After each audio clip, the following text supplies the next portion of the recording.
Hey guys, welcome. Welcome aboard if you're brand new. Welcome back if you're not. Welcome home if that sits for you. We're going to do a next 10 days, what's coming in for you in terms of energy, what you can expect, etc., etc., etc. We're going to do it a little differently today. I have 3 decks, Heaven and Earth, Antique, Anatomy, and Tarot of Dreams. Let's look through them quickly. Pile 1. Right? Heaven and Earth Tarot. You've seen it before. How does that feel to you today? And remember, this is your intuition's voice, right? Listen to what it says. The deck will choose you. Lovely. Number 1. Number 2, Antique Anatomy. I like this deck. It's so groovy. How does that feel? Let your body feel this too. Are these your messages today? Maybe. Maybe.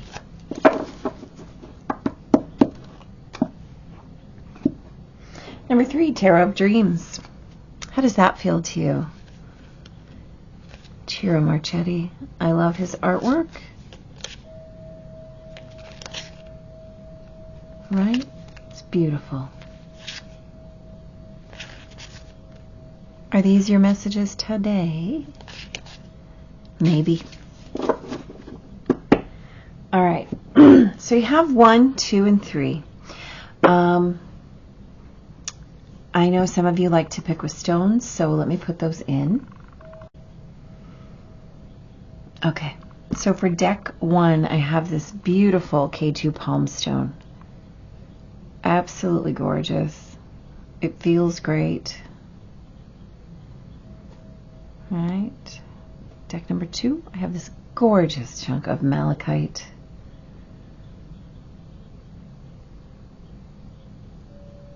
Super beautiful. I love the color. For deck number 3, I have this beautiful Amethyst palm stone.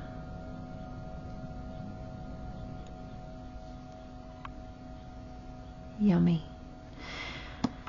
Okay, if you know which deck is yours already, you can go ahead and hit that timestamp.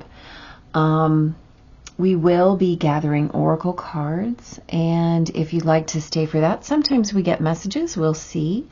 So either way, whether you're going to stay for that shuffling or whether I will see you in your reading, I'll see you there. Okay guys, welcome back. I am going to shuffle and grab these oracle cards. I am going to do it a little differently today. I'm going to do it in silence unless we get a jumper that gives us a message. Okay, so you have pile number 1, which is Heaven and Earth Tarot and that K2 palm stone. You have the Antique Anatomy Tarot with the Malachite and Tarot of Dreams with the Amethyst palm stone. So I'm going to shuffle and grab these oracle cards. Again, I'm going to do it in silence, which is a little different. We'll see how it goes, okay?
So we do, in fact, have a message. The Acolyte, new projects and learning.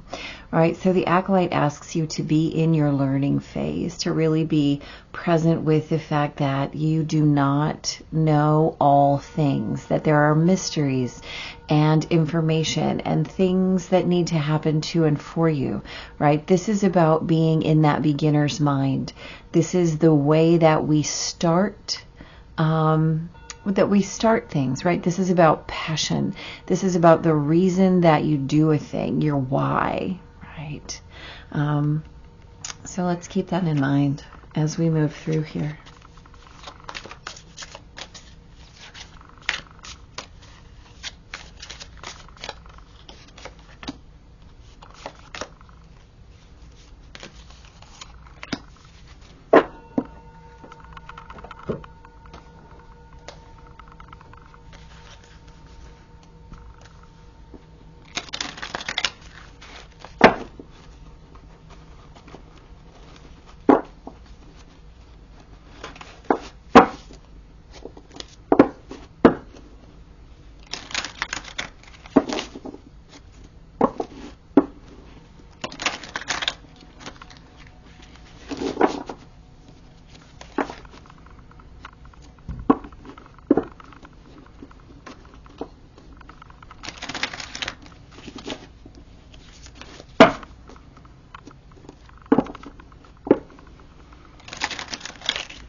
Ooh.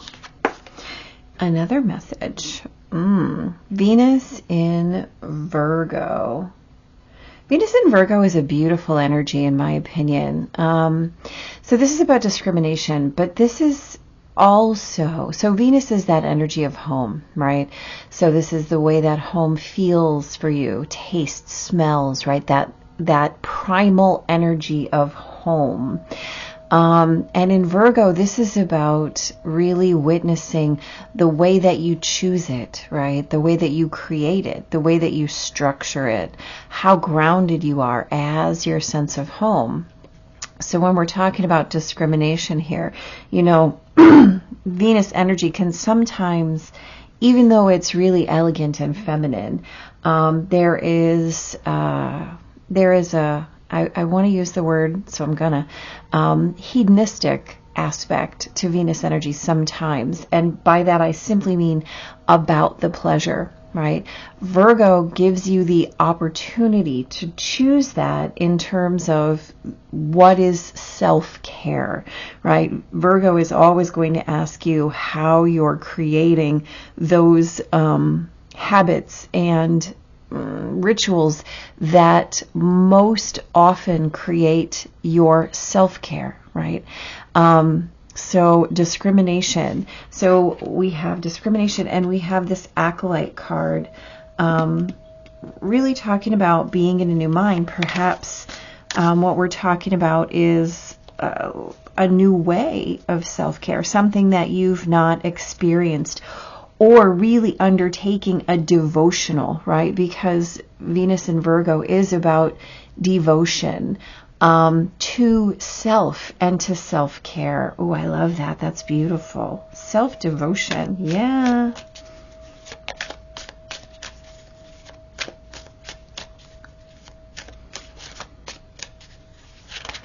Oh, hey. Yeah, get more, my friends. Saturn and Taurus, ostentation. You know what? I'm going to disagree.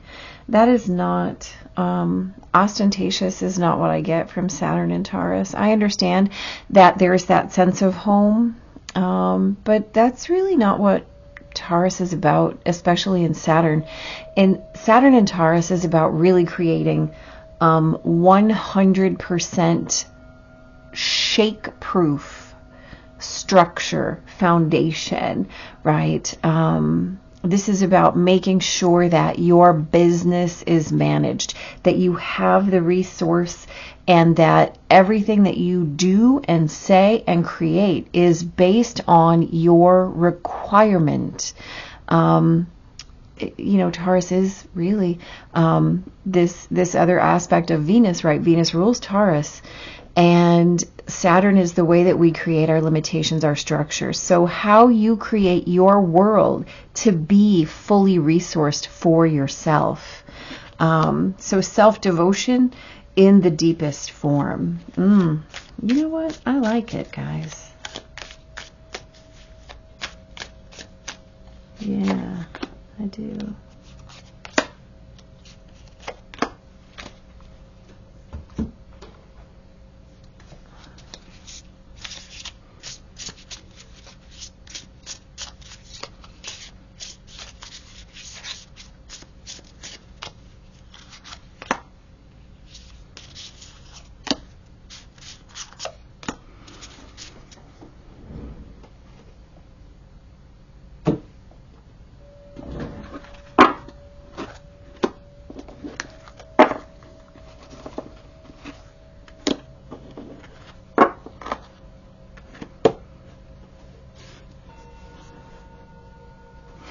All right, as always, let those piles choose you.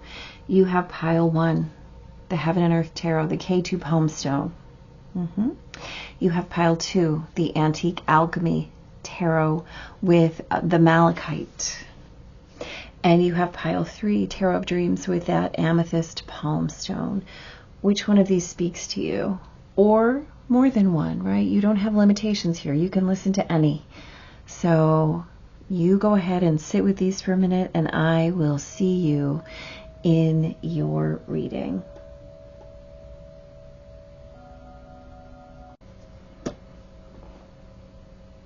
All right. Hey, pile number 1. Welcome to your reading. Welcome to your reading. So this is for those of you who chose Heaven and Earth Tarot and this K2 Palm Stone, which is absolutely beautiful. Let's do it, shall we? You start off with the 7th house. So the 7th house is love, it's partnerships, it's ruled by Libra. Yeah, so this is talking about your relationship with other. And remember, we're air quoting other all the time, because really any other is just a projection of you, right? This does not necessarily have to be a love relationship. It is about partnership, right? So this is your relationship with your neighbor, your mother, your sister, your boss, the lady at the grocery store. So this is deep or fleeting relationships. This is the way that we join with other people. This is our relationship patterns, how we recognize those patterns, and also how we heal them. Because remember, 7th house, right, is that first house over the horizon, right? That self hemisphere. As we move into the 7th house in astrology, we move into a whole different energy. So this is the way that we collaborate. This is the way that we witness ourselves in something bigger than us, right? Yeah, absolutely, absolutely. So that's quite lovely. You also have the staff. Okay. Look at how beautiful that artwork is. Just gorgeous. Absolutely gorgeous. So the staff is a beautiful energy as well, right? We're talking about separations. So this is not only about authority, it's about right action, but it's the way that we make choices. Consider, a dowsing rod, okay? So the dowsing rod tells you which way to go, but then that staff also assists you as you're walking on that path, right? So there's dual nature here, dual purpose, in terms of balancing. So this is our choice point, right? This is how we deal with self-other, right? How we walk the space between those things. So this is the way that we choose between a polarity, right? We're going to go left, we're going to go right. Whether it's masculine or feminine, up or down, motion or stillness, whatever that is. This is not only the way we make that choice, right? So it's a tool for our intuition, but it's also then the tool that allows us to move safely, carefully, and easily through the space that's chosen. So that's pretty important. I like that. I like the navigation tool.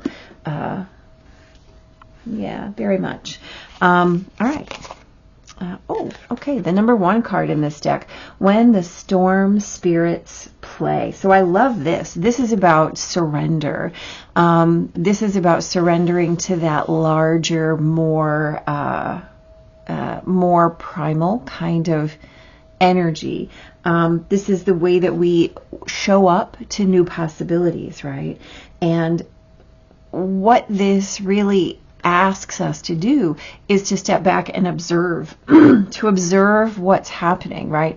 And to realize that when we're witnessing the unknown, we have truly infinite possibility at play.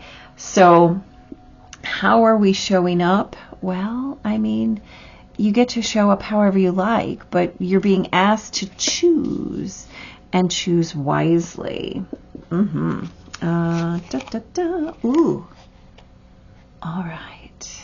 The Alchemist. Okay, so you guys might not know this, but I have an obsession with alchemy.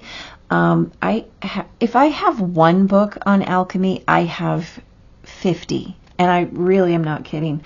I love the concept of alchemy, right? So this is talking about, specifically here, about creation and destruction. Balance, invention, destruction, right? So this is about the way that we take the tools at hand and witness our own power moving upon it, right? We're trying to create or reshape the nature of a thing. And the thing here is really witnessing, there's really no difference. There's no real creation and no real destruction, right? All things are already present. It's just reshaping yourself so that you're able to witness what that thing is in its nature. So really, you're not...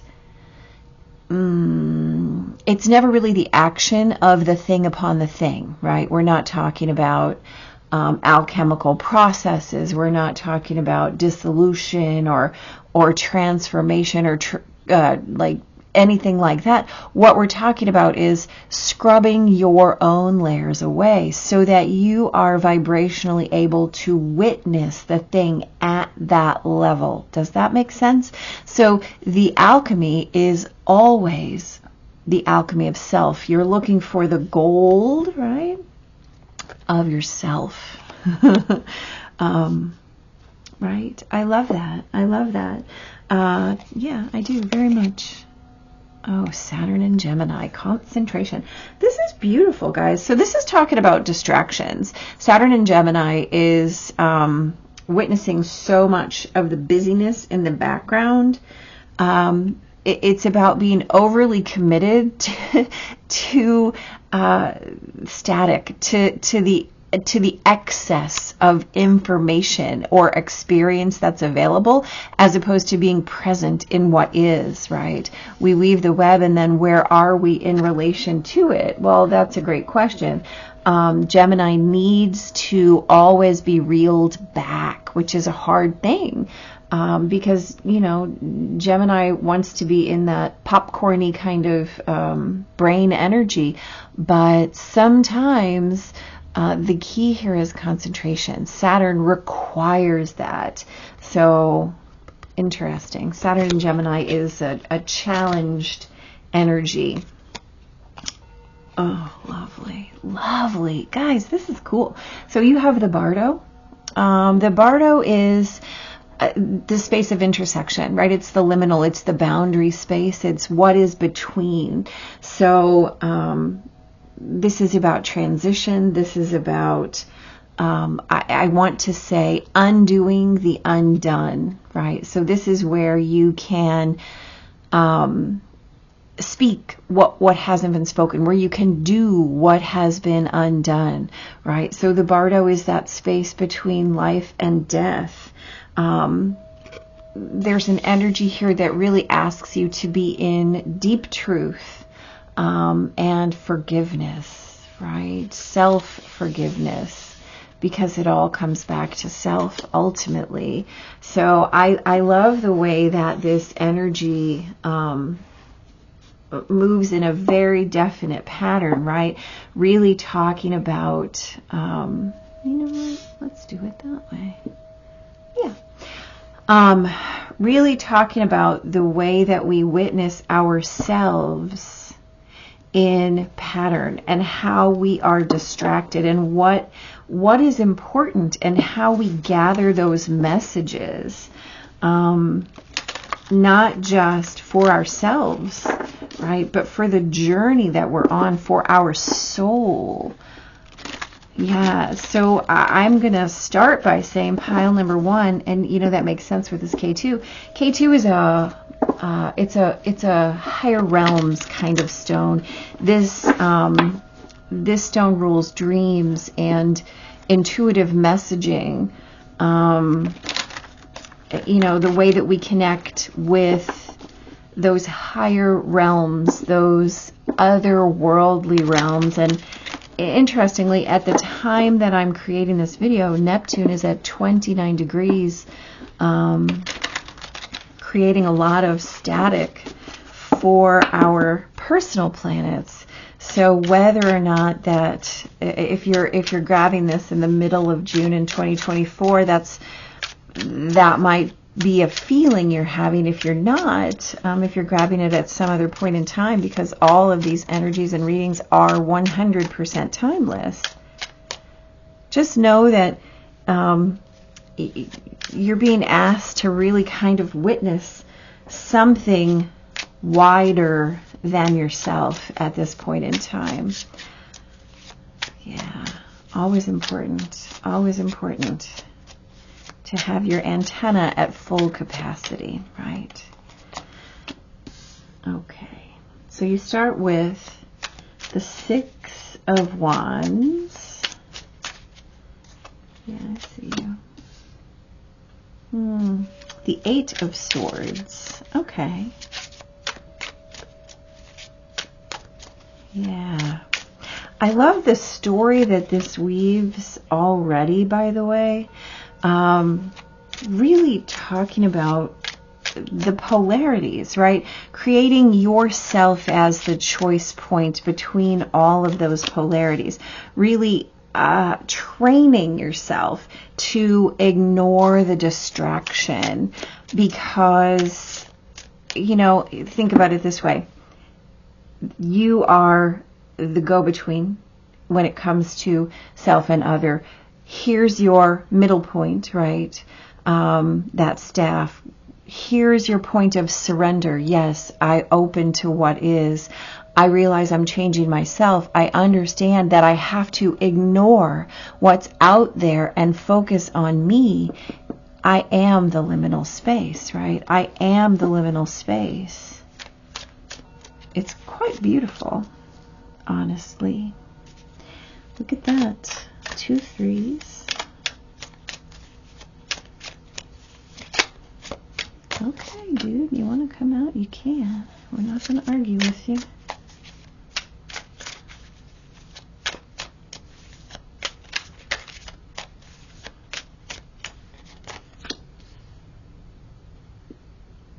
One more. Okay, thanks. Hold on, I'm going to make a light adjustment here. Okay, that's a little better for me. I know some of you know that I have moved spaces recently, so I'm still in adjustment, and it's fine. It's all good, right? We're all about process. Okay, so you have the 6 of Wands. You have the 8 of Swords, the 3 of Pentacles, the Knight of Wands, the Three of Cups, the Ace of Cups, the Four of Wands, and the Ten of Pentacles. Okay, so let's talk about what it is that you're overcoming and what it is that you're creating. I see that you have this echo, right, of self and other here twice in this three, in this pair of threes. And so the way that you're being created here, the way you're asking to be in creation is really to look at what are your limitations, right? What is your distraction? What is it that's got you looking down? And by down, I simply mean off the path, right? You have everything available to you to not only allow you to move correctly, and by correctly, I simply mean making the choices that are best for you, but to move correctly, to choose correctly, and then to move forward correctly, right? You have that Six, the Knight, and the Four of Wands. So your intuition is really on. And you completely have this sense of feeling like your heart is leading you, right? Which is beautiful, pile number one. And you're moving in such a brilliant way. Like, I think that you have done a ton of work up till this point, and that you are being honored for that work. And then you're also being leveled into, I don't want to say leveled up, but you're being leveled into that next awareness, right? That next realm, honestly, because all of these are magic cards, right? So this is a deeply magical 10 days for you, where you get to witness how the work that you've done for yourself plays out in the world, plays out for the other, right? Other. We're quoting there again, for the other. The only thing that looks like it wants to be recognized for you is this tendency, right, to overthink, to create blockages for yourself when it comes to your idea of what you can or can't do. And the answer is, you're being reminded you can do anything. You can do anything. Make sure that you are aware that you're not reining yourself in simply by putting like a sell by date on what it is that you're being asked to do. And what I mean by that is this. Serendipity is a beautiful thing. It allows the universe to show up for us in ways that we might not have expected. So if you say, I want a new car and I need it to be green and I want it to be I don't even know, a Kia, whatever. I don't know anything about cars. So this is the kind of car I want and I need it to be green. Well, then you're really limiting the universe in terms of resource, right? You have nothing but abundance, full and total abundance available to you, right? Pay attention to those shapes. And if you witness only that, this is what I need, and then the universe throws you 5 different cars, and one's red and one's white and one's silver, and you keep going, no. Well, the universe has provided something for you, but it's your limitation that has created that limitation on the universe. Again, your limitation creates the limitations on the universe, right? Surrender to what can be. And make sure that you celebrate that. Make sure that you welcome the abundance that the universe brings to your life, and celebrate them not only as victory, but you have all of these cards of shared abundance and shared joy and shared everything, right? Celebration, collaboration, you have all of this. So the way that you're creating your life right now, has a lot to do with the way that you choose to witness what's coming as for you. And remember, everything is always and only for you. Even the stuff that feels like it's not. Even the stuff that feels like it sucks and it's a challenge and I don't really prefer this and all those things. Well, you know, the way that we learn what we do prefer is to experience what we don't. And just like that serendipity, if you believe that on the weekends you're supposed to sleep till 10 o'clock and get up and sit around and watch TV till 4 and whatever, I mean, whatever. If you believe that your plans are set, then you're not experiencing an openness to the rest of what might be for you. So just opening to that next level of allowing for the unknown, right? And understanding that you're going to choose it perfectly if you're paying attention, because that's all you can do. Just bring yourself back. Just bring yourself back, right? Okay, in the second row you have the World. Judgment, the Page of Cups, the Knight of Swords, the Two of Wands, the Two of Swords, interestingly, and the Five of Pentacles. So up here you had the Three of Pentacles and the Three of Cups, Pentacles and Cups, and here you have Wands and Swords, right? So so really making those choices, right? Moving on your ideas and making sure that the way that you're moving allows you to make those choices, right? This is reflected here in terms of how you move. Don't discount the fact that this Gemini symbol is the same as the Roman numeral 2, right? Always a choice, always a choice, always a choice, always a choice, always something else that's available. That is the nature of Gemini energy, right? Yeah, this is great, but what about that? Yeah, this is great, but what about that? So making sure that you're making those highest choices. And then the thing is, you have to let the other thing go. Because if you ruminate on what could have been, what could have been, what could have been, what could have been, guess what? This is where you end up in this Five of Pentacles energy, thinking, oh, if only I would have. But I didn't choose that, but I didn't get that, but I missed out on that. Well, no, you had the choice. You just chose differently. And now you get to choose again. This is the Five of Pentacles' greatest drawback. And there's no accident that it comes on top of this Ten of Pentacles, right? The Five of Pentacles says you have the option to choose again. You can choose again. Always, always choose again. What you choose is up to you. Now, the way that you're moving through these things is always up to you. Again, limited by your ideas. Limited by your ideas. Your highest and best choices are always limited by the way that you block, right? Here we have the highest and best. Here we have my limitations. You see the difference? Here, I choose this. Oh, what if, right?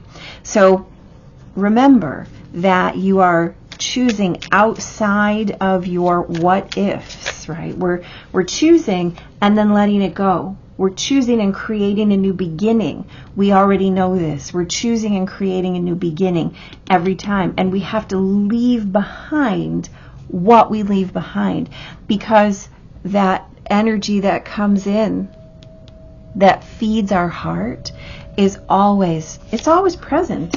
It's just about the way that we choose it, right? Of course, you have Libra here, that Justice with that big, beautiful sword. Balanced choosing, right? Balanced energy. Page of Swords. Six of Swords. Okay, so that's beautiful. So the way that you're moving now, oh, look at that, is absolutely potentially in line with your long-term plans. If you let yourself let go of what creates that conflict, let go of what creates that, but it has to look this way. Oh boy, look at your 2 10s here. You get Wands. Okay, we're going to look at it because it's important. You get 2 of Wands, 2 of Swords, then you get 10 of Wands and 10 of Swords. So whatever it is that you're not choosing comes to a natural stopping point, right? These 2 tens say you cannot move into the future because you're being asked to move into the future. 6 of Swords, 3 of Wands. This is where we're moving. You cannot move into the future carrying what you're carrying. So it must be released. It must be released. Anything that's outside of, look, you have the page, like these big, giant swords of truth. You cannot carry any nonsense into the future with you. Boy, that's a great story right there. Pile number 1. You guys are killing it right now. So the way that you're creating yourself, yeah, see, you have to ditch that story. Oh, okay, well, you can do that, right? 2 of Cups. So you come back to the choosing. The way that you end this anxiety, right? The way that you get rid of that crazy is to keep choosing the way that you want to feel, right? Instead of the what if. Instead of the what if, you surrender to the yes, please. The yes, please. King of Cups. Again, coming back to your heart. Again, coming back to that place of navigation through heart. Navigation through heart. And the key here is always to let go of what isn't, what is not vibrationally complete with what you're looking for. Let your mind be blown, right? Let your mind be blown. I love the Tower in this reading. This says to you, look, you have all this potential. You do.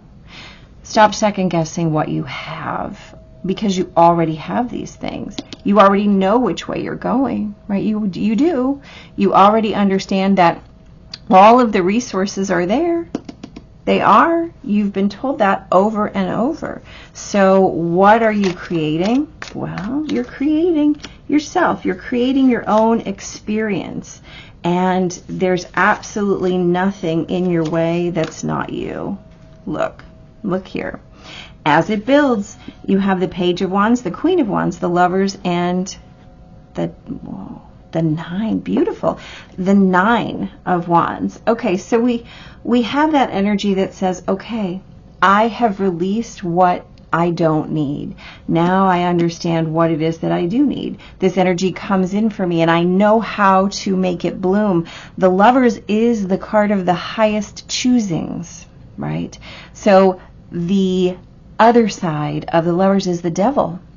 And then the Lovers is divine choice. This is leaning into the concept of spiritual alchemy, right? Through self and other, recognizing the union that is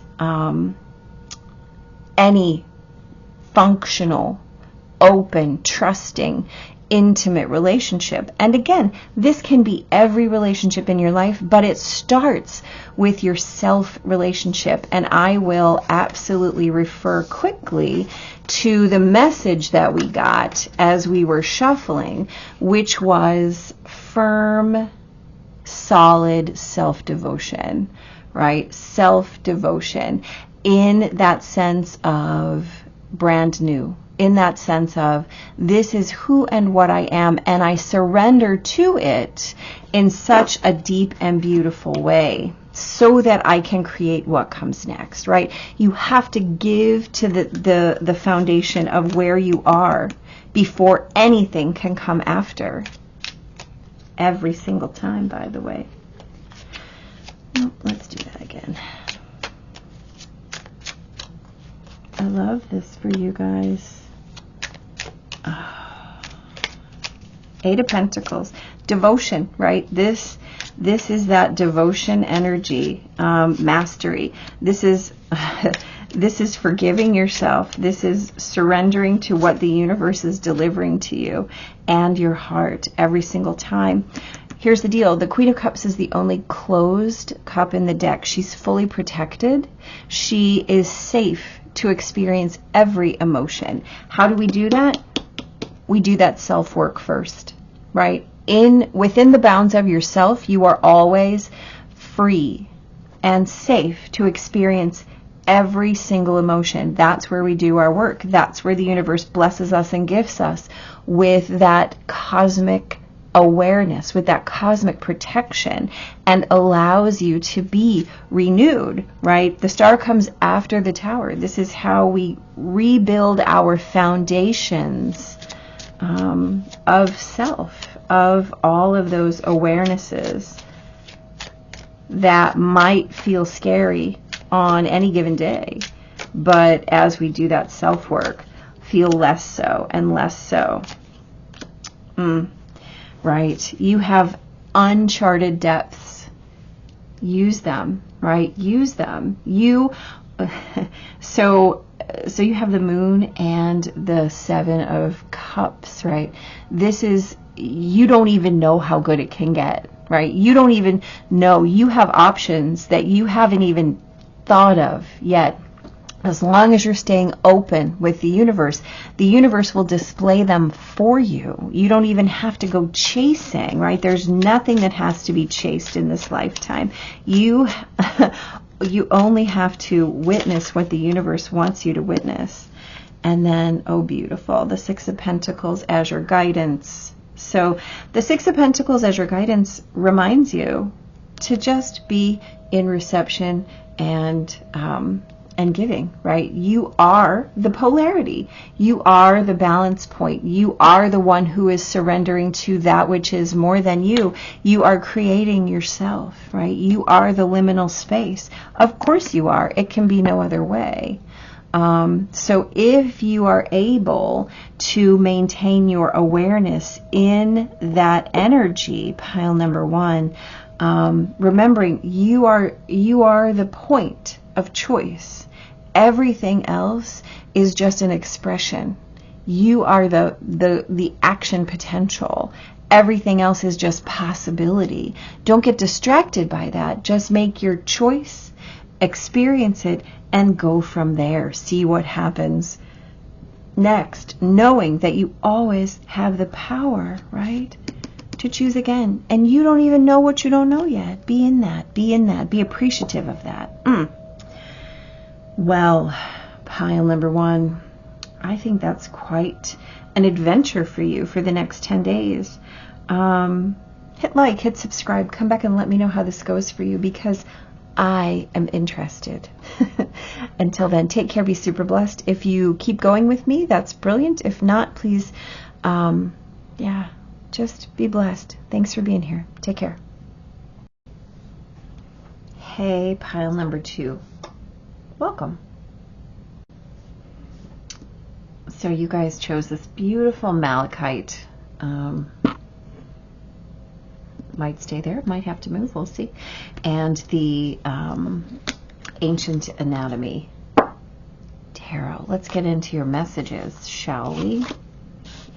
All right, you start with Capricorn, the boss. Well, that's true. Capricorn is the 10th sign. Capricorn really rules the energy that we put into the world, right? Our reputation. Capricorn is about authority, right? It's about our duty, our responsibility, the things that we believe we traditionally must do. So there's kind of a rigidity sometimes in Capricorn energy. Capricorns tend to be more concerned with what must be done as opposed to how we feel about that. And guess what? That's a beautiful thing, because things have to get done in the world, right? We live in a 3D world. We've all chosen to incarnate here in this 3D world. And so how things get done is important, right? How we create our structure within the bounds of reality. The key here is, how do you feel about it, right? Because it's one thing to say, oh, I have to get this done. But the fact of the matter is, where we are culturally, where we are as a society, conscious and subconsciously, on the evolutionary ladder. We're at a place now where we have the latitude to say, how do I feel about that? Which is something that your entire ancestral line never had the option to do, right? So as we move through this ascension process, we have to ask ourselves, how do I feel about it? And witness that as a luxury. Certainly, getting things done is important, but how we feel about it is also important, right? Okay. So you have the Mystical Shaman. Now here's the deal. This is from a deck called the Mystical Shaman, which I love. So this particular card is all about the mythology of a story, the symbols of a story, the narration, right? The crafting of a story, but also witnessing that we are not the mythology. We're not what's labeled in the story. We're not defined by those things.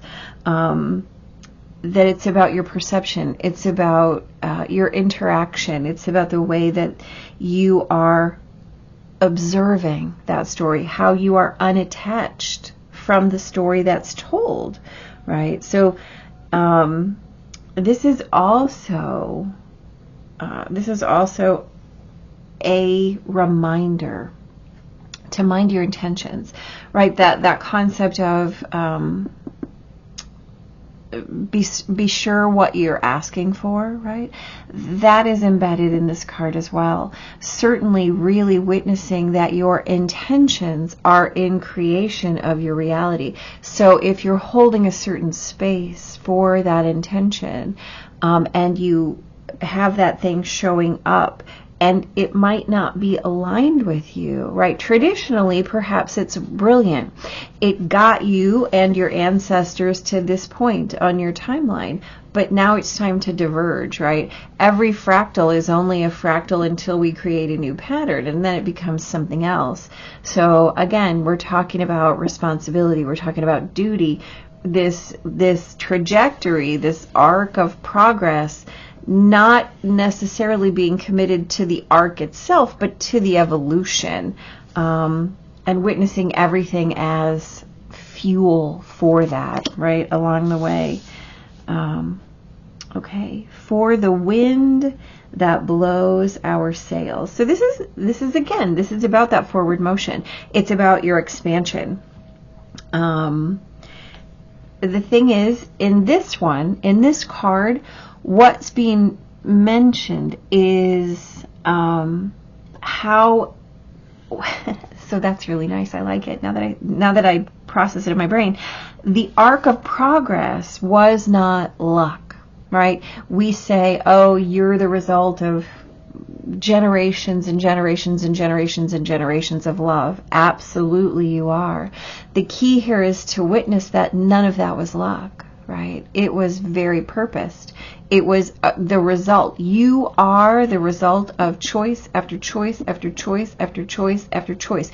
You are a deliberate creation of the universe, of your ancestral line, right? You didn't just show up here. It doesn't work like that. That's not what the universe does. We don't just get dropped into a reality. Your reality, your incarnation, you are the result, the intentional result of endless, an infinite loop of choices, and your life is also the result of your infinite loop of choices. And so again, what are you choosing, right? You are, at this point, you have the opportunity to dive into all of that knowledge, all of that wisdom. What are you doing with that, right? What are you doing with that? Paying attention. Ooh, the pathless. Interesting. So the pathless talks about, the pathless talks about the way that we witness that choice.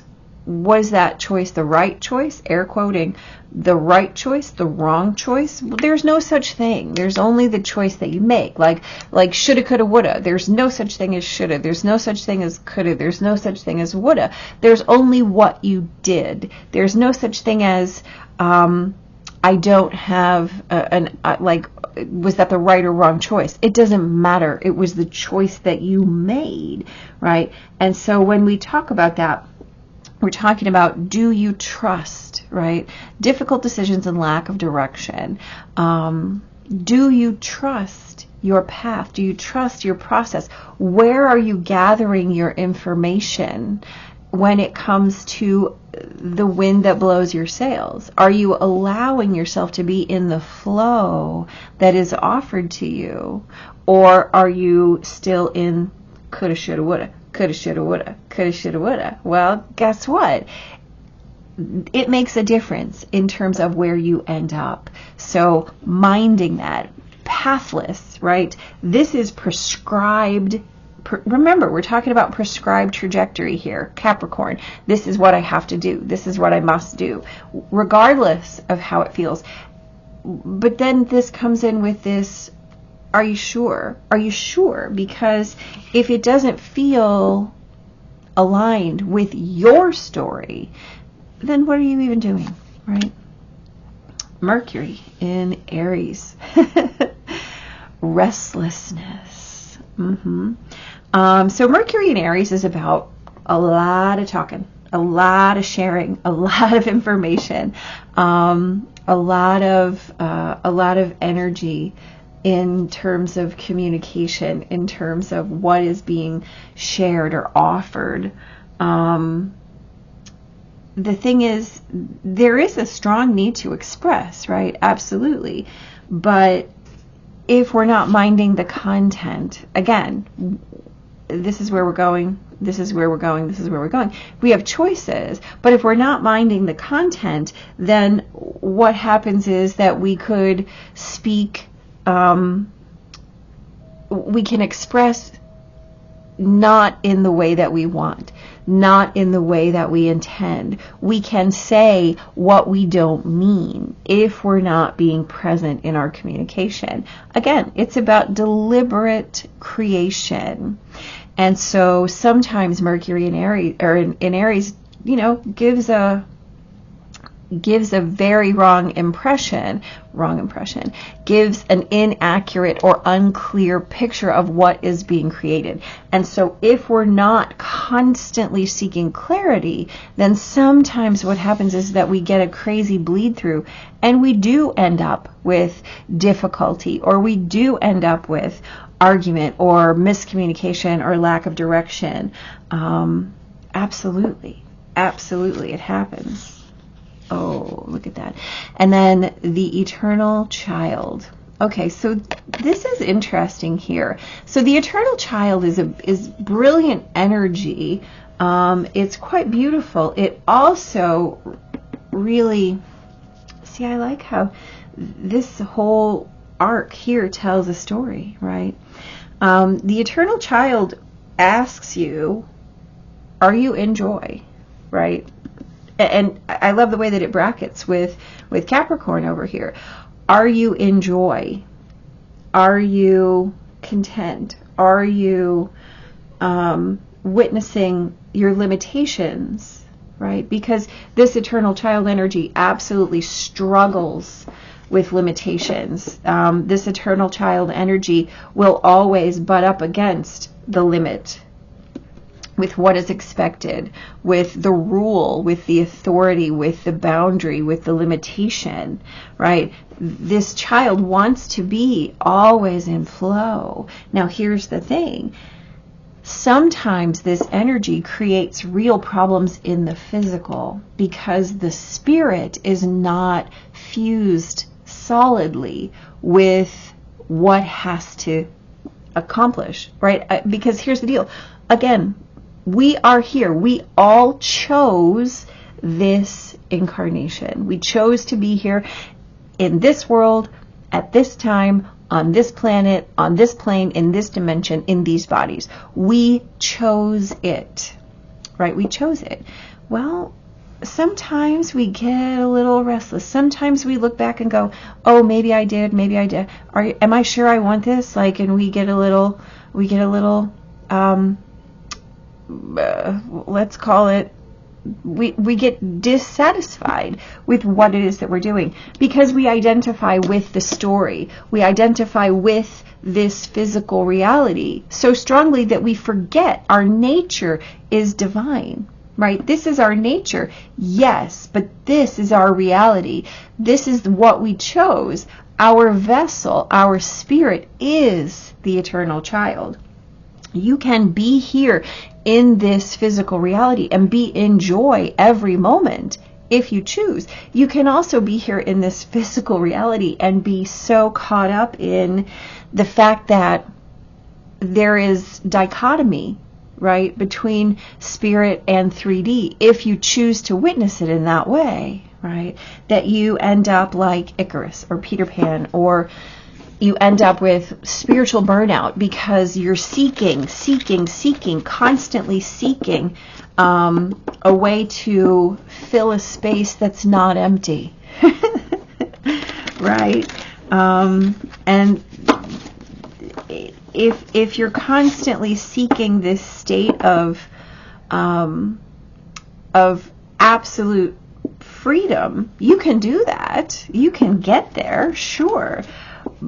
But you can't deny the fact that you chose this reality to come and learn lessons, to come and accomplish, right? Sometimes that accomplishing is simply making a choice to be present, right? To say, that doesn't work for me. Let me do something a little bit differently. Let me choose again. Let me adjust my sails. Absolutely. And so I will call us right here back to the cards that came in as messages, right? Asking us to be in our devotion to self. Your devotion to self as brand new, right? Constantly coming back to, I am learning, right? I'm just learning. My spirit is just learning. I'm okay with being a novice. Right? It's not that I'm pathless. It's that I'm gathering data. It's that I'm learning. I'm having experiences, right? We don't have to, in fact, we should not expect to come in fully formed. We're never fully formed, right? Our soul is constantly creating our physical reality around us. And the more we accept that for what it is, and ground ourselves as that brand new energy, the better off we are every single time. The more we can display that joy, the more we can be in that joy, because we're not identifying with the anchor of 3D. We're just experiencing it. We're utilizing 3D as a tool through which our soul gets to be the eternal child, right? Absolutely. We're only pathless when we believe we are pathless. And if you believe you are pathless, then you absolutely are. Look at that. Okay, Six of Swords. Well, you know what? I like it. Six of Swords. So, transitions, right? Definitely leaving something behind. Definitely, yummy. The Chariot. Okay, I like it. I like it. Yeah. Four of Wands. Brilliant. Nine of Pentacles. Again, you know, this is really about the way that you create your reality. Nine of Wands here. Nine of Pentacles and Nine of Wands. Yeah, definitely putting your energy in the right places. Following the right... Thank you, High Priestess. Following the right path, right? So the way that you pull that in, intuitively speaking, right? You have that authority. And here's the thing, the High Priestess conveys that authority, reminds you that you always have that authority, that you're not requesting it, right? But it requires that balance, right? The Chariot is always about motion, but it's about making sure that you are balancing yourself between the two parts of motion, which are always intention and action, right? Which are always love and logic, head and heart, how you imagine a thing and how real it is, right? Which is the story of your oracle cards. So how you're transitioning really is by leaving behind whatever is baggage and ballast, and choosing to move forward. Like, I love these two nines here together, because they really allow you to witness the way that you're choosing to either create your reality or defend the past, right? We don't have to defend the past. We don't have to. We can be in full creation of our reality. And it doesn't require that we drag baggage around, right, at all. In fact, the lighter you're traveling, the better off you are. And you already know where that where that line of baggage comes. You have all of the power. You have all of the power to be in that shift. It's just about what you're going to do with it while you're moving forward.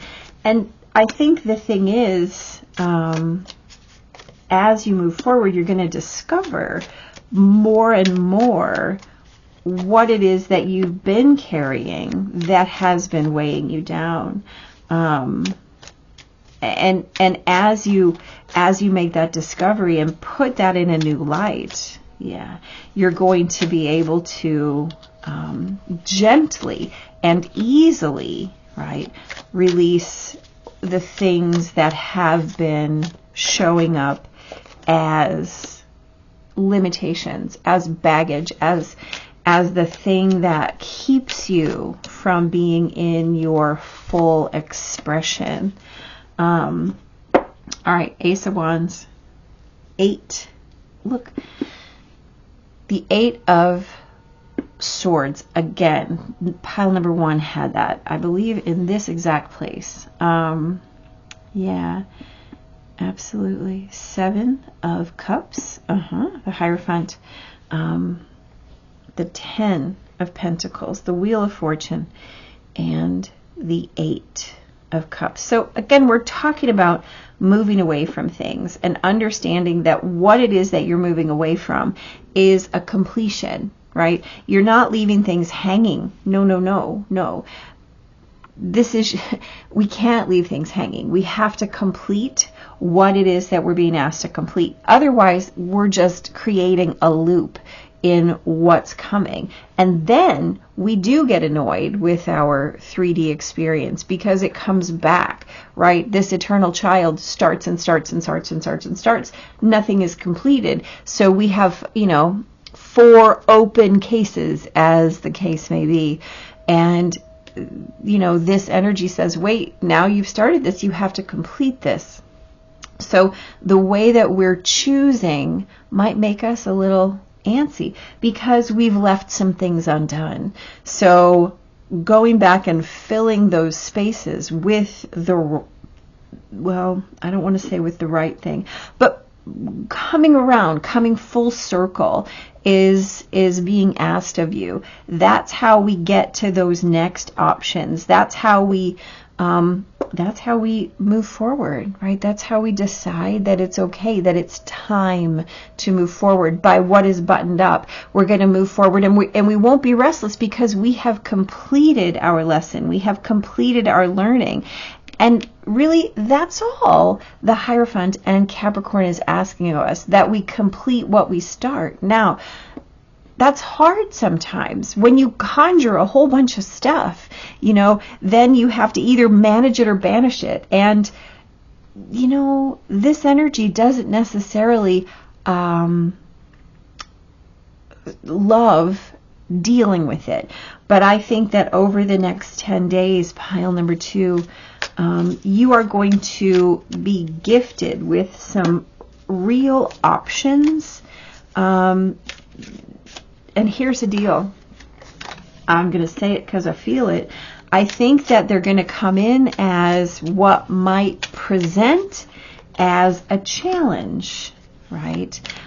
It might come out of the blue. You might think that this part of your life is managed over here, and then all of a sudden something pops in and you're like, but oh, shoot, I thought that was done. If you can preload your awareness to say, should that happen, I'm just going to take it as a gift, an opportunity to manage what it is. Because then I can move cleanly into that next phase, right? I won't be restless. So if you can like buckle down, right? There's a big difference between that buckle up and buckle down. So if you can buckle down and accomplish the things that you're being asked to accomplish, complete the things you've been asked to do, you might be in business. So you have the King of Cups, Judgment, the Moon, the Three of Cups, right? Yeah, the Six, lovely, the Six of Pentacles, the Three of Wands. So the way that you're able to move into the future, right, is 100% about how you can balance that now, right? Don't forget, you had that Chariot back here, you had the Wheel of Fortune that are saying, well, it's going to come back around and it's going to come back full circle. Don't let the things that you didn't pay attention to come back and bite you in the end. If you want to get to the place where you can say, yes, in fact, this is a celebration, right? Look, you have joy and bliss and love, right? These are reasons to celebrate, but you have to get there. You have to get there. How do you get there? By being in reciprocity, by making sure that when things come up that are unanticipated, that you just deal with them, right? We don't have to get bogged down. We don't have to see them as being put on, right? We don't have to see that as a burden. We can see it as a gift should we choose to. Even if it feels, like I said, like it's a pain in the booty that you don't really want to deal with, you still have that power. Interesting. So you have the King of Swords here and the Five of Cups. Now remember that the Five of Cups is demanding that you be in the present. So is the King of Cups, in fact. Two of Pentacles really, again, is asking you to be in that place of managing yourself, right? Staying grounded, doing what you have to do. The Lovers, that highest choice point is always going to be the most important. And look, if not, right, you have this Three of Swords that says, manage it, or it might not feel great. Manage it, or the belief that you are put upon, beleaguered, that you're that this is a problem. Like, oh my gosh, I can't believe I have to do this now. Why is this coming back now? Well, it's coming back for you. It's a lesson. It's a lesson for you to learn, right? If you didn't do it or learn it the first time, it's going to come back. It might not feel great. It might be bigger and harder and more challenging and sharper, more jagged the second or third time. But if you keep ignoring it, it's only going to grow, right? Don't identify as the thing. Identify as the observer. Do what must be done. Just do what must be done, right? You can do it. You can do it. Just stay in the present. And let your choice be that highest choice every single time. King of Pentacles, absolutely staying grounded. Oh, the Ace of Cups, right? You already know how it's going to show up for you, no matter what your perspective. And you've done the groundwork. That's the thing. Every time you don't do it, you know it. You know it, and you also know it's going to come back, which really sucks.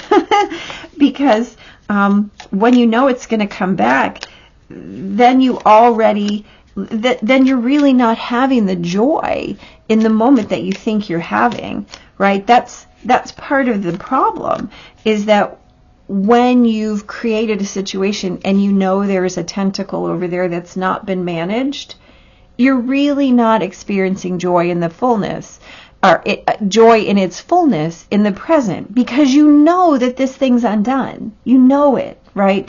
You do. And so even if you move forward with the intention of feeling great, when you move forward with the intention of getting things done, you already know that your foundation isn't solid. You know this. You know it. It's not a big surprise. And so if you can fully manage your emotional state, you can move forward in a complete way, right? This is what we're talking about. Getting your things done so that you can be free of any kind of sense of mismanagement, of negative anticipation, right? Because even in the eternal child, right, there's this sense of joy, but if there are things undone, then there's this ripple, this current of dissatisfaction, and it's always about waiting for the other shoe to drop. So here's the deal: if you just clean up your shoes, you don't ever have to wait for the shoe to drop, right? You don't. Yeah, so definitely creating this space of, this is what I'm doing, right? This Knight of Swords says, we're going to make a choice. This is the intention, right? I understand what it is I need to do, and I'm going to do it, right? Intention meets action. Intention meets action, right? The intention has to meet with action. That's your theme for the next 10 days, pile number 2. It's not enough to have a brilliant intention. It's not enough to just do all the time. Your intention has to meet with action, and then you will be on the right path. Air quoting, the right path, right? Don't forget, this is about self-devotion. This is about your self-fulfillment. And so the way to create that space is when intention meets action. I wish you nothing but the best, my pile number 2s. Thank you for being here. Thanks for listening. If this is where we part, I wish you absolutely nothing but the best. Before you go, please hit like or subscribe so you can come back and let me know how this goes for you. And other than that, take care and be blessed. Hey, pile number 3. Welcome. This is the Tarot of Dreams in this beautiful amethyst palm stone pile. Yeah, let's get right in, shall we? Ooh, you have the moon. So beautiful. So the moon is about, well, feelings and subconscious. Yes, absolutely. Your feelings and your subconscious. It's about your moods, right? The moon is about the tides and cycles. It's about mother and memory. It's about emotional stability. It's about the way that you are ruled by your moods or your emotional stability, right? The moon can also be about things hidden. The moon is about reflections. So remember, we're talking about your next 10 days. Oh, all right. So it should be very feeling. You have the Andean cross. Now this, I love this. This is a map, right? The Andean cross represents a map. So this is the 4 cardinal directions. It's the steps that get you moving, right, through these cardinal directions. The hole in the center is a gateway, right? It represents a gateway, and this is a gateway to, let's call it multidimensional awareness, right? This is outside of linear time. This has nothing to do with you know, the physical steps that you would take somewhere. This is a spiritual key, really a spiritual journey, right? So we're talking about the unseen here. We're talking about the unseen, but things that matter, right? It's funny, right? Because matter is 3D, and we're talking about what matters, being immaterial. Okay. Number 40. When the weavers built the sun. Okay. I love this energy. This is make it up as you go energy, right? This is vision it, manifest it. This is energy precedes reality. Energy precedes the material, which is lovely. This is that place where we're not questioning the how. We're just in process. We're in vision, right? We're envisioning, right? However you want to call that. Interesting that we have the moon and the sun here, right? Both very portally. Yeah. Okay, pile number 3. The air. Okay, so this is about unseen potential, and hesitation. So air energy is that potential energy. Now, the thing about this is that this is a journey both in potential and reality, right? The air is about the way that we lay our groundwork in terms of preparation, right? This is the journey of a lifetime, the preparation of a lifetime, and how you have to trust the groundwork, right? When you are an heir to something, you do the work expecting to inherit. Excuse me. And the thing is, we're talking about this crown, right? The way that you step into reality. You step into your reality. It's visioned out before you, right? You understand that this is coming. This thing is coming. And you do all of the prep work, right? In order to, when that energy gets to the apogee, when it moves from latent energy to potent energy, that you are prepared, that all of your groundwork is there. I like what you got going on here, pile number 3. You guys are definitely on board here. Oh, look at that. All right, Virgo, Sun in Virgo. Health. So here's an important thing to note. Sun in Virgo is all about health. This is all about preparation. This is about day-to-day preparation, the way that you lay your groundwork in the real for the surreal, in the material for the immaterial. Sun in Virgo is that priestess energy.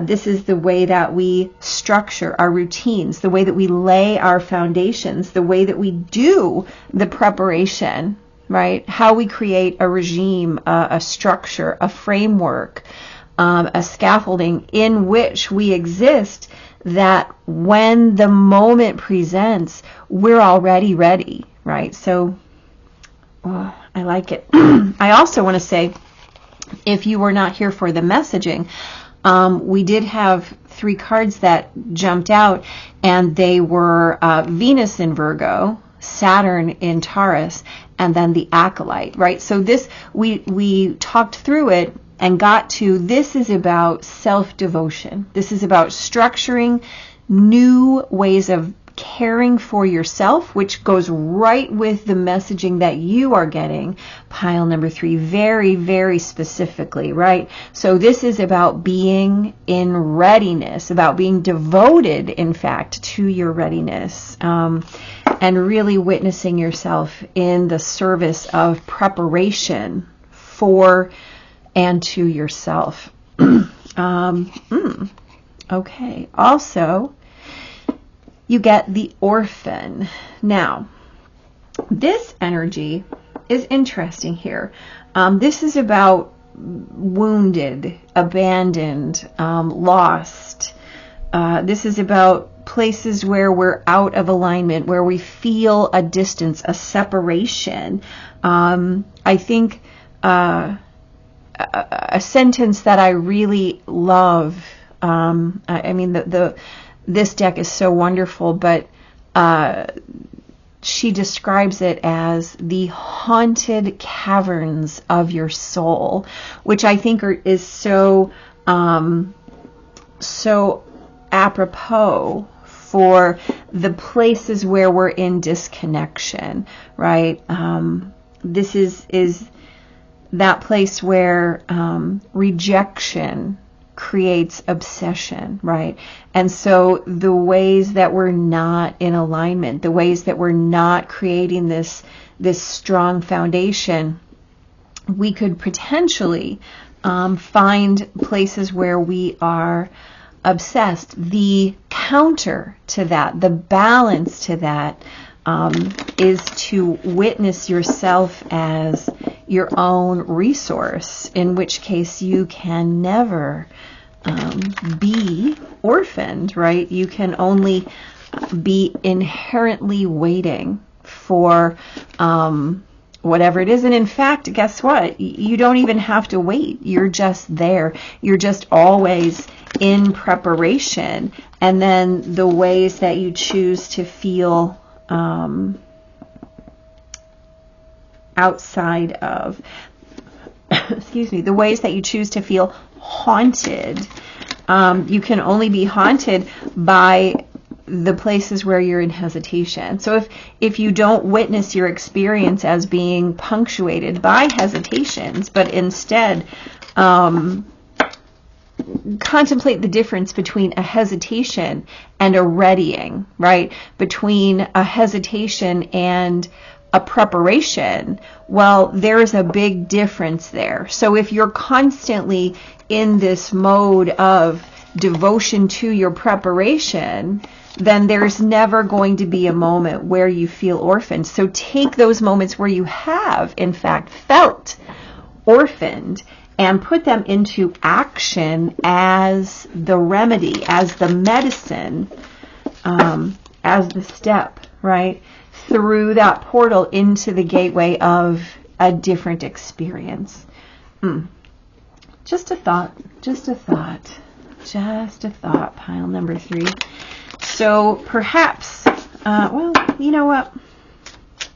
Let's see what the tarot says first before we start really grabbing. Queen of Pentacles, of course. Fully grounded. She's always fully prepared, right? She's always got her feet on the ground. Knight of Cups. Right, so much water in this energy for you.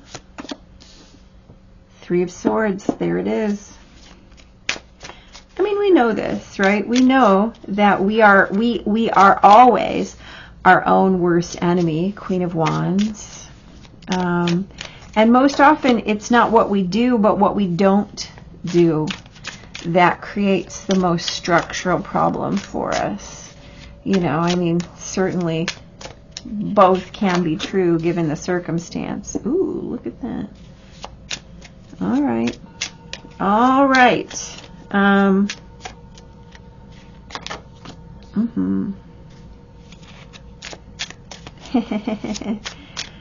Okay. There we go. All right. Really? Okay. So you have the Queen of Cups, the Queen of Pentacles, the Knight of Cups, the 3 of Swords, the Queen of Wands, the Empress, King of Cups, the 4 of Pentacles, and the 8 of Cups. So here's the thing. You're fully aware of the places where you're holding back. And what I mean by that is where you're waiting, right? Where you're waiting. Because the 4 of Coins is absolutely, this is a card of conservation, right? It can be this card of selfishness, of hoarding and just grabbing and keeping, but it can also be that place where we prepare, right? That place where we prepare the surface for that moment when action is required. You have the Queen of Wands talking about action. The Knight of Cups, right? Action that is fulfilling, that is based on your heart and your soul. Now, here's an interesting one. Over here on this side, right, you have this Eight of Cups, which is talking about moving away from anything that is not satisfying to you. And here we have these energies that are dissatisfied, right? The air, potential, right? I'm hesitating because I'm not certain. Well, I mean, when are we ever really certain, to be honest? All we can do is prepare, right? The Empress says, don't forget, everything that you plant is going to come to fruition, right? So if you plant this fear, if you plant this sadness, if you plant pain, you're going to get blossoms of pain. If you plant groundedness and inspiration, you're going to reap inspiration, right? This is the key. You're visioning your reality time and time and time again. So all you can do is put in the work on what you want to have, right? And understand that it's coming. You have all this brilliant feminine energy balanced by this beautiful masculine energy. Absolutely lovely. And you also have the invitation to step away from anything that is not bringing you this deep sense of magic and satisfaction, right? In the places where it feels rocky, where the ground feels a little shaky, where you feel like, oh, I'm not sure what comes next. You're being reminded, you do know, in fact, what comes next. And if you're going to conjure it that way, if you're coming from this place of unpreparedness, right? If you want to call in your Boy Scout self and say, I'm all about preparation, right? I understand that my habits, my structure are what's creating my future, right? Well, guess what it is? Because what you do today is what you do. And that's going to create your next by the things that you're doing right now. So the advice of the tarot is to trust the journey, to trust this sense of resourced energy. Yeah. And make sure that you know that what you're preparing for is what you're going to witness, right? So prepare for the highest, right? Interesting. I think pile number 1 had a pair of 2s also. I could be wrong. Yeah, so again, this is how are you focused on the 3D, right? We have to witness our 3D selves. We have to prepare in the 3D, but we also have to be aware in the multidimensional because see, we are not just physical beings. Of course you know that. You wouldn't be here if you didn't know that. We are not just physical beings. And so part of our lesson is to absolutely be embroiled in our learnings here in the world. But the other part of our learning is to witness that we are also spiritual beings. And we have to work just as hard in the unseen as we do in the tactile, in the tangible, right? We can't just stop and say, oh, I'm sad about this. I have some issues here, right? I have some anxiety. Yes, you do. But you also have the other side of that coin, which is you are in also this other realm. And so to limit your experience to tactile is limited. It's a limited awareness. You have the Six of Swords, the Knight of Wands, the Two of Pentacles, the Two of Swords, the Devil, the High Priestess, and the Four of Wands. So this really talks about your journey through through impulse and decision and the things that we choose based on our presence in the 3D, right? This asks you to balance to balance your earthy nature, right? Your earthy nature with your higher nature. Well, guess what? The Two of Swords says, I'm confused, I'm conflicted. You're only as conflicted as you allow yourself to be, right? The answers are always here. Do as much work in the unseen as you do in the seen, right? It's beautiful to go to the gym every day, but if you're not feeding your spirit as well, you're definitely going to feel orphaned. You're definitely going to witness that you're lacking in terms of your potent energy, right? When the time comes to be in that space of vision, of multidimensional awareness, of the way that I allow my subconscious work to be as critical as my conscious work. You know, we don't have the moon and the sun here balancing one another out for no reason. We don't have this crown here and the sun shining here for no reason. We don't have this, you know, these bookends here that are so similar in appearance for no reason. Your task is the presence of the balance between the two. Right? To understand that you're bridging, constantly bridging, you know, what's out there and what's in there. Queen of Swords, right? Yes, it's important to understand your, relationship to the truth. It's also important not to allow that to give you a false sense of anxiety. It's important to understand that you're always at that place of motion when it comes to beginnings and endings, right? This doesn't ever stop. This doesn't ever stop. The fact that these are circular is critical, right? The fact that this is about your crown, about your divine connection. That's not an accident, right? The concept of what makes you happy. Come on. Wow. 4 of Wands, 6 of Wands, King of Wands, Page of Wands, Knight of Wands over here.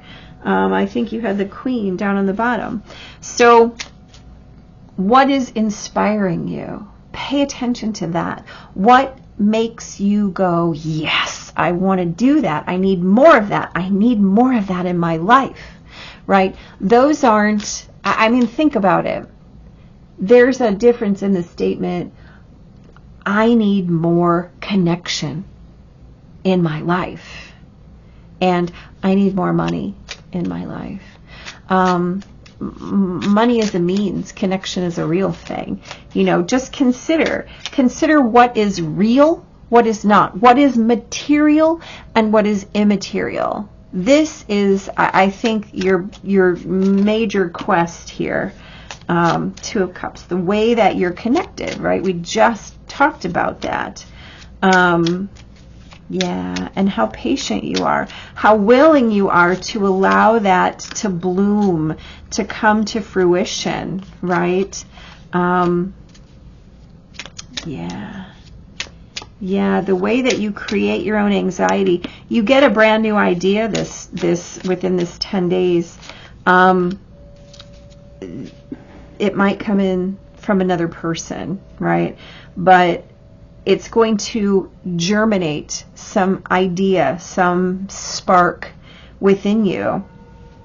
And it's going to change everything. It's going to change the way you process your life. It's going to change the way that you're available to the idea of making it up as you go. It's going to change the way that you view your experience, from an ordeal to a map, right? To a map. This is the map of my consciousness. This is the map of my subconscious. This is the map of my journey. This is the map of my requirements, right? We're air quoting that because really, what do you require? Divine connection. You require health and divine connection. You have to take care of your temple, and you have to take care of your temple. And if you're doing both of those things, you can never be orphaned. You can never be outside of your potential. So the way that you're choosing to do those things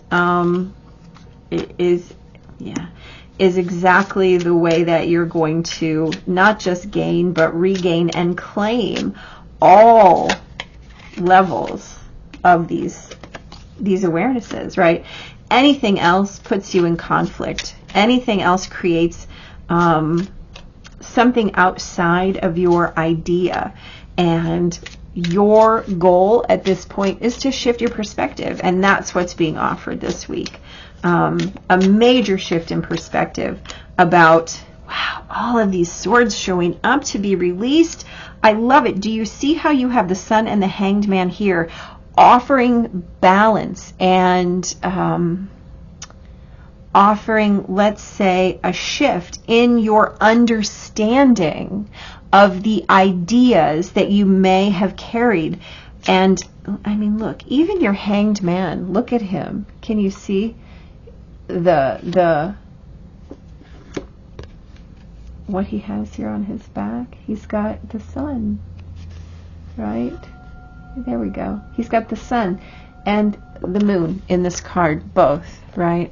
The moon as this beautiful maze, as this beautiful watchwork, right? This beautiful creation of the way that we function. Just asking you to really be open, to shift your perspective when it comes to the things that you're doing, right? Creating this solid foundation, this entire shift in your conscious awareness, right? This is a shift in your conscious awareness. This Ace of Swords comes right back, blows your mind here. So this is all about creating a new mental structure for you, a new conscious awareness of what it is that your process consists of, and the way to create that stability for yourself, the way to create that fulfillment, that contentment, that satisfaction, that deep connection, right? To bring yourself back from this energy, right? This is literally all of this right here, all of these right here. So fill your own cup. Understand, right? The Queen of Cups is the only closed cup in the deck. She is fully safe to experience all of her emotions, all of them. And they come to the surface in terms of her potential because she is not just the heir in this moment, but the heir to the entire future, right, of the line. And the only way that we feel left out of that, right, is by claiming that we're left out of that. There is really no potential way that we can be left out, right? We're not hesitating. We're always engaging. And if we feel safe to engage with our vision, with our multidimensional awarenesses, with those things that might be hidden even from ourselves, if we gather the courage and summon the strength to explore these things with that crown firmly in place, well, guess what?